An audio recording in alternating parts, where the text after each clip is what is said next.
Félicitations aux éléphants, mais avant tout, que la gloire et l'honneur soient rendus à l'éternel Dieu, le Dieu vivant, l'alpha et l'oméga, le commencement et la fin. Yeshua Hamashiach, le Seigneur Jésus-Christ. Voilà, le Seigneur Jésus a agi puissamment. Il a montré sa puissance de façon extraordinaire. On a vu ici que cette canne-là, je vous ai dit depuis le début que cette canne, elle est parsemée de conseils. Je vous ai dit que cette canne-là, Dieu a déjà mis les bornes.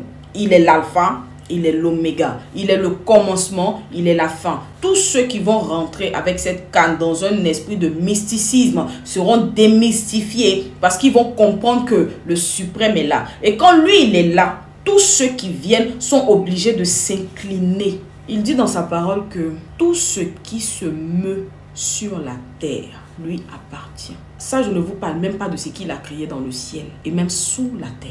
Il est le suprême et son nom est redoutable. Cette canne, je vous ai dit que Dieu va l'utiliser pour montrer des choses extraordinaires. Mais c'est pour pousser ceux qui ne croient pas encore en Dieu à croire en lui. Je vous avais dit en 2023 que 2024 allait être une année beaucoup plus particulière que 2023. Et même dans la dernière vidéo où j'en ai parlé, j'ai dit je vais me taire et vous-même vous allez constater. Dieu est en train de vous apprendre par le football qu'il est encore et il demeure toujours. Pourquoi?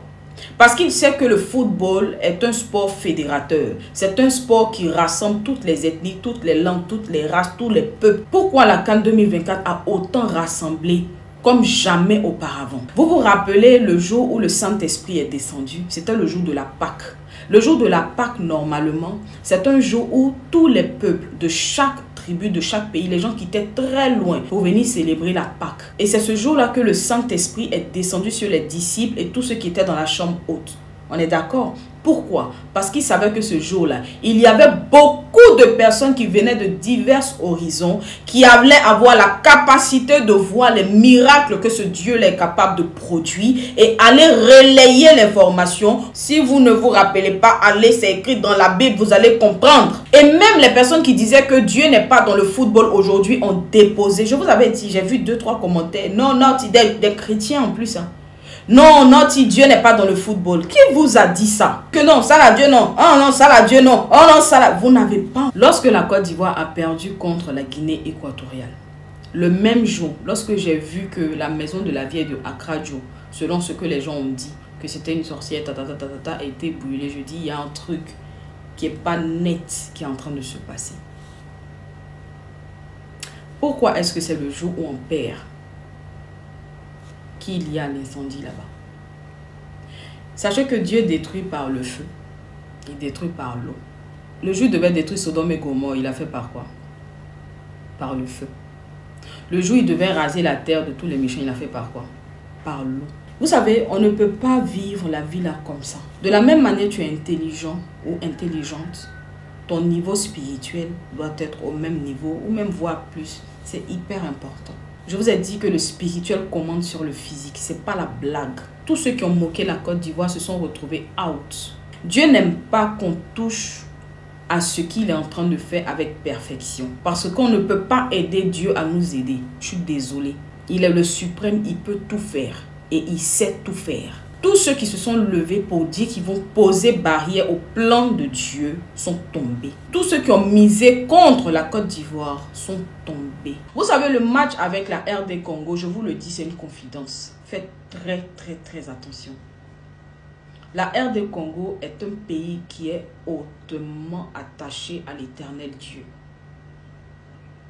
Parfois même, j'ai tendance à dire que, waouh, est-ce que le jardin d'Éden n'était pas au Congo? C'est un pays qui est hautement béni, de même que la Côte d'Ivoire.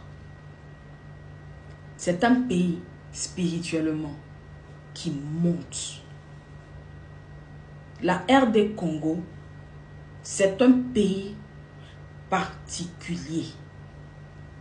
Donc, ne voyez pas la RD Congo comme je ne sais pas quoi. Non, ne vous hasardez pas. Non. Si vous aviez pratiqué l'humilité, puissance 10 avec les autres équipes, avec la RD Congo multipliée par 100, Parce que de la même manière que la Côte d'Ivoire est aimée par l'Éternel, la RD Congo fait partie des bébés chéris également de l'Éternel. C'est un pays qui aime Dieu. C'est pas la blague, hein, ce que je suis en train de vous dire là. Si le plan de l'Éternel pour la Côte d'Ivoire a été tracé et qu'il nous fait gagner la CAN par rapport à quelque chose qui veut, voilà, peut-être, comme on dit, c'est un réveil, ça dit un réveil comme la RD Congo, de la manière là-bas, ils aiment beaucoup, beaucoup, beaucoup Dieu. Ils font les choses, ils sont dans l'adoration, ils sont. Si l'objectif de l'Éternel, c'est ça, il fera gagner la Côte d'Ivoire et il va mettre son deuxième bébé à côté, en fait. Mais, comme je dis, ne minimisez pas la RD Congo. Parce que dans cette canne-là, c'est la canne que l'Éternel gère. Beaucoup de personnes ne comprennent pas pourquoi est-ce que depuis là, le Congo est en train de taper les équipes. Quand le Saint-Esprit est quelque part, là, il n'y a pas poteau. Hein. Il n'y a jamais poteau. Vous avez vu le deuxième but? Non, le premier but derrière de la Côte d'Ivoire. Et vous avez vu le deuxième but, non? Vous avez vu comment le ballon est passé sous pied des gens, non? C'est comme ça ta vie, ta réussite là-bas, passer sous les pieds de tes adversaires. Ils ne verront rien, en fait. Ils ne seront pas prêts. C'est-à-dire qu'ils seront là, hein, ils sont dans les poteaux, hein, et puis la réussite là, ça passe comme ça, try. Et puis eux, ils vont s'asseoir, ils vont dire, ouais, on n'a pas vu ça venir, jusqu'à ils vont pleurer. Ta réussite va les choquer. Ton évolution va les choquer. Ta montée spirituelle va les choquer. Si son plan pour la Côte d'Ivoire, c'est d'activer un niveau de réveil élevé, Dieu va nous faire grâce. On va gagner.